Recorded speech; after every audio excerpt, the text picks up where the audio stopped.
আকাশবাণী কলকাতা। স্থানীয় সংবাদ পড়ছে প্রিয়া বিশ্বকর্মা। প্রথমে বিশেষ বিশেষ খবর। বিপুল ঋণের বোঝা সামলেও রাজ্যকে উন্নয়নের পথে এগিয়ে নিয়ে যেতে সরকার বদ্ধপরিকর বলে রাজ্যপালের অভিভাষণের ওপর জবাবি ভাষণে মুখ্যমন্ত্রী জানিয়েছেন। তৃণমূল কংগ্রেস সরকারের আমলে রাজ্যে উন্নয়ন হয়নি, কৃষকরাও ক্ষতির মুখে বলে বিরোধী দলনেতার অভিযোগ। জঙ্গি যোগ নিয়ে বিরোধীদের অভিযোগের প্রেক্ষিতে প্রধানমন্ত্রীকে চিঠি লিখবেন মুখ্যমন্ত্রী। পাল্টা মুখ্যমন্ত্রীর বিরুদ্ধে হুমকি দেওয়ার অভিযোগে কেন্দ্রীয় স্বরাষ্ট্রমন্ত্রকের দ্বারস্থ হবেন বলে জানিয়েছেন বিরোধী দলনেতা। কর ফাঁকি দেওয়ার অভিযোগের তদন্তে জঙ্গিপুরের তৃণমূল কংগ্রেস বিধায়ক জাকির হোসেনের বাড়ি ও অফিসে তল্লাশি চালিয়েছে আয়কর দপ্তর। চা শিল্পের উন্নয়নে রাজ্য সরকার টাস্ক ফোর্স তৈরি করেছে। আরজিকর হাসপাতালে আর্থিক দুর্নীতি মামলায় 11 মার্চের মধ্যে চার্জ গঠন করতে হবে বলে নির্দেশ কলকাতা হাইকোর্টের। বজ্রগর্ভ মেঘের সঞ্চারের ফলে দক্ষিণবঙ্গে ঝড় বৃষ্টির পূর্বাভাস দিয়েছে আবহাওয়া দপ্তর। আসছে বিস্তারিত খবরে। বিপুল ঋণের বোঝা সামলেও রাজ্যকে উন্নয়নের পথে এগিয়ে নিয়ে যেতে সরকার বদ্ধপরিকর বলে মুখ্যমন্ত্রী মমতা ব্যানার্জি জানিয়েছেন। বিধানসভায় রাজ্যপালের অভিভাষণের ওপর দুদিনের আলোচনা শেষে গতকাল জবাবি ভাষণে বিভিন্ন ক্ষেত্রে রাজ্যের উন্নয়নের বিস্তারিত খতিয়ান তুলে ধরে তিনি জানান, রাজ্যের ওপর পূর্বতন বাম সরকারের রেখে যাওয়া ঋণের বোঝা 7,71,000 কোটি টাকা। পাশাপাশি 100 দিনের কাজ, আবাস যোজনা সহ নানা প্রকল্পে বন্ধ রয়েছে কেন্দ্রীয় বরাদ্দ। তা সত্ত্বেও এইসব প্রকল্প ছাড়াও পরিকাঠামো উন্নয়ন, সামাজিক সুরক্ষা সহ রাজ্যের সার্বিক বিকাশে বিপুল টাকা বরাদ্দ করেছে রাজ্য সরকার।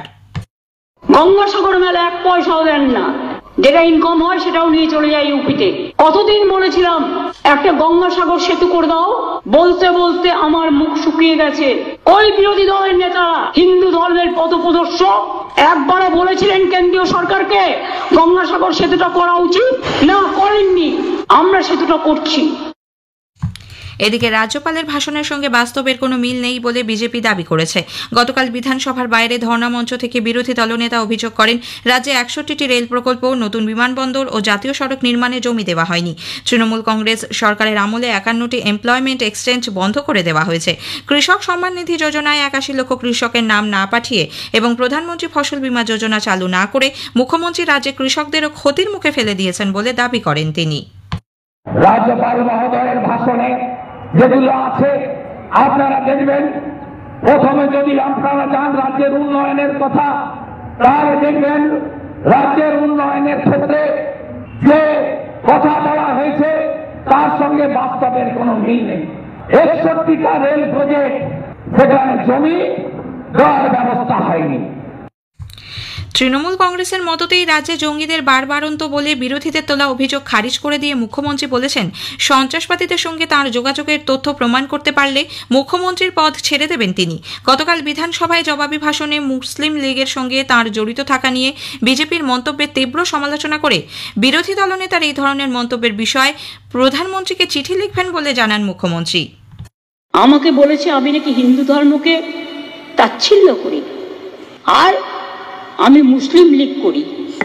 আমাকে এই জীবনে এসেও শুনতে হবে এত সংগ্রাম করার পর যে জম্মু কাশ্মীরের টেরোরিস্টদের সাথে আমার সম্পর্ক আর বাংলাদেশের সাথে টেরোরিস্টদের সাথে আমার সম্পর্ক। আমি স্পিকার স্যার বাংলার মানুষকে বলবো, যদি প্রমাণ করতে পারেন একদিনে মুখ্যমন্ত্রী ছেড়ে দিয়ে চলে যাব, কিন্তু আপনি মুখের ভাষায় আপনি বিরোধী দল নেতা হিসাবে যে অ্যালিগেশন করেছেন আমি প্রধানমন্ত্রীকে চিঠি দিয়ে জানাবো এ কথা আপনি বলতে পারেন কিনা, আর যদি আমি টেরোরিস্ট হই প্রধানমন্ত্রী আমাকে জানাবেন। এদিকে বিধানসভার বাইরে বিরোধী দলনেতা শুভেন্দু অধিকারী বাংলায় একের পর এক জঙ্গি ধরা পড়ার বিষয়ে রাজ্য সরকার ও পুলিশ প্রশাসনের ভূমিকা নিয়ে প্রশ্ন তোলেন।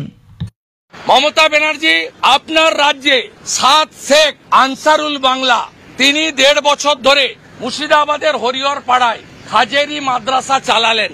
আপনার পুলিশ কেন জানতে পারল না? আপনি পুলিশ মন্ত্রী হিসাবে এই 7 শেখকে আপনার মুর্শিদাবাদ পুলিশ রাজ্যের এসটিএফ ধরেনি কেন? কেন আসাম থেকে পুলিশকে আসতে হয়েছে, এর উত্তর আপনাকে দিতে হবে। মুখ্যমন্ত্রী বিধানসভায় দাঁড়িয়ে তাকে হুমকি দিয়েছেন বলে অভিযোগ করে বিরোধী দলনেতা বলেন, এ ব্যাপারে কেন্দ্রীয় স্বরাষ্ট্রমন্ত্রকের দ্বারস্থ হবেন তিনি। মুখ্যমন্ত্রীর বক্তব্যের ক্লিপিংস নিয়ে তিনি হাইকোর্টে যাবেন বলেও জানান। এদিকে মুখ্যমন্ত্রীর এ সংক্রান্ত বক্তব্যের ক্লিপিং রাজ্যপালের কাছে পাঠিয়ে বিজেপি নেতা আইনজীবী কৌস্তব বাগচি অভিযোগ করেছেন, বিরোধী দলনেতাকে ভয় দেখানোর চেষ্টা হচ্ছে। উত্তরপ্রদেশের প্রয়াগরাজ এবং নতুন দিল্লি স্টেশনে পদপিষ্ট হয়ে একাধিক পুণ্যার্থীর প্রাণহানির ঘটনাকে কটাক্ষ করে মুখ্যমন্ত্রী এদিন বলেন, এই মহাকুম্ভ মৃত্যুকুম্ভে পরিণত হয়েছে। মৃতের সংখ্যা কমানোর জন্য শতাধিক দেহ লোপাট করে দেওয়া হয়েছে বলেও তিনি অভিযোগ করেন। এদিকে বিধানসভায় মহাকুম্ভকে অসম্মান করেছেন বলে বিরোধী দলনেতা শুভেন্দু অধিকারী অভিযোগ করেছেন। সাসপেন্ড হওয়ার পর গতকাল বিধানসভার বাইরে ধর্ণা মঞ্চ থেকে শুভেন্দু বলেন, মুখ্যমন্ত্রীর এই মন্তব্য হিন্দু ধর্মাবলম্বীদের আস্থায় আঘাত এনেছে। আমেরিকা থেকে অভিবাসী ভারতীয়দের শিকল পরিয়ে যেভাবে ভারতে ফেরত পাঠানো হয়েছে সেই নিয়ে কেন্দ্রীয় সরকারের সমালোচনা করেছেন মুখ্যমন্ত্রী। বিধানসভায় গতকাল তিনি বলেন, এই ধরনের আচরণ মানবাধিকার লঙ্ঘনের শামিল। কেন্দ্রের উচিত ছিল মর্যাদার সঙ্গে তাদের ফিরিয়ে আনা। রাজ্য বিধানসভায় তৃণমূল কংগ্রেসের পক্ষ থেকে বিরোধী দলনেতা শুভেন্দু অধিকারীর বিরুদ্ধে স্বাধিকার ভঙ্গের প্রস্তাব আনা হয়েছে। অধ্যক্ষ এই নোটিশ গ্রহণ করে তা তদন্তের জন্য প্রিভিলেজ কমিটির কাছে পাঠিয়েছেন। কর ফাঁকি দেওয়ার অভিযোগের তদন্তে রাজ্যের প্রাক্তন মন্ত্রী মুর্শিদাবাদের জঙ্গিপুরের তৃণমূল কংগ্রেস বিধায়ক জাকির হোসেনের বাড়ি ও অফিসে গতকাল তল্লাশি চালায় কেন্দ্রীয় আয়কর বিভাগ। কেন্দ্রীয় বাহিনীর নিশ্ছিদ্র নিরাপত্তায় সুতির ঔরঙ্গাবাদে বিধায়কের বাড়ি ও একাধিক বিড়ি কারখানায় বিকেল থেকে রাত পর্যন্ত প্রায় 8 ঘন্টা তল্লাশি চালানো হয়। বিভিন্ন নথি খতিয়ে দেখার পাশাপাশি জিজ্ঞাসাবাদ করা হয় অফিসের কর্মীদেরও। উল্লেখ্য, 2023 সালের জানুয়ারি মাসেও জাকির হোসেনের বাড়িতে অভিযান চালায় আয়কর দপ্তর। সে সময় হিসাব বহির্ভূত 11 কোটি টাকা বাজেয়াপ্ত করা হয়। জার্মান নাগরিকদের প্রতারণায় ব্যবহৃত অত্যাধুনিক ভার্চুয়াল অ্যাসেট সাপোর্টেড সাইবার অপরাধ নেটওয়ার্ক ভেঙে দেওয়ার লক্ষ্যে কেন্দ্রীয় তদন্তকারী সংস্থা সিবিআই চলতি মাসের 14 থেকে 17 তারিখ পর্যন্ত দিল্লি, কলকাতা ও শিলিগুড়িতে 6টি জায়গায় তল্লাশি চালায়। অপারেশন চক্র 4 এর অংশ হিসেবে জার্মান কর্তৃপক্ষের সঙ্গে সহযোগিতায় এই অভিযানে সিবিআই শিলিগুড়ি থেকে রাহুল শ নামে একজনকে গ্রেপ্তার। মান যাচাইয়ের জন্য তৈরি হবে পরীক্ষাগারও। নবান্নে গতকাল মুখ্যসচিব মনোজ পান্থ চা বাগানের মালিক ও ক্ষুদ্র চা চাষী সংগঠনের প্রতিনিধিদের সঙ্গে বৈঠক করেন।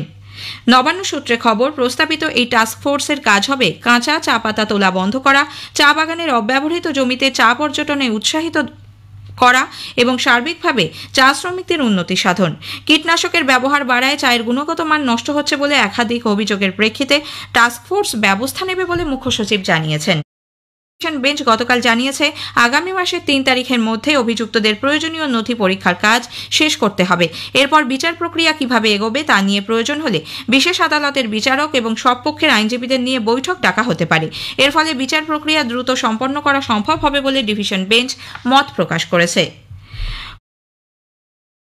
কলকাতার বরতলা থানা এলাকায় 7 মাসের এক শিশুকে ধর্ষণের ঘটনায় ব্যাংশাল কোর্ট দোষী সাব্যস্ত রাজীব ঘোষকে মৃত্যুদণ্ডের আদেশ দিয়েছে। গত 30 নভেম্বর ফুটপাতবাসী এক দম্পতির ওই শিশুটিকে 34 বছর বয়সী রাজীব ধর্ষণ করে। শিশুটির ওপর যেভাবে অত্যাচার করা হয়েছে তা বিরলের মধ্যে বিরলতম অপরাধ বলে বিচারক ঐন্দ্রিলা মুখোপাধ্যায় জানিয়েছেন। আদালত নিযুক্ত কমিটির রিপোর্ট না আসা পর্যন্ত কলকাতার কোনো ট্রাম লাইন বন্ধ করা যাবে না বলে নির্দেশ দিয়েছে কলকাতা হাইকোর্ট। প্রধান বিচারপতি টি.এস. শিবজ্ঞানম এবং বিচারপতি চৈতালি চট্টোপাধ্যায়ের ডিভিশন বেঞ্চে গতকাল ট্রাম সংক্রান্ত মামলার শুনানিতে আদালত জানিয়েছে, কলকাতার ঐতিহ্য ট্রামকে রক্ষা করার ব্যাপারে সংশ্লিষ্ট কর্তৃপক্ষকেই ব্যবস্থা নিতে হবে।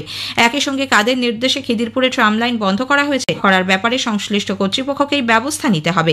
একই সঙ্গে কাদের নির্দেশে খিদিরপুরে ট্রাম লাইন বন্ধ করা হয়েছে তা খতিয়ে দেখার জন্য কলকাতা পুলিশকে নির্দেশ দিয়েছে আদালত।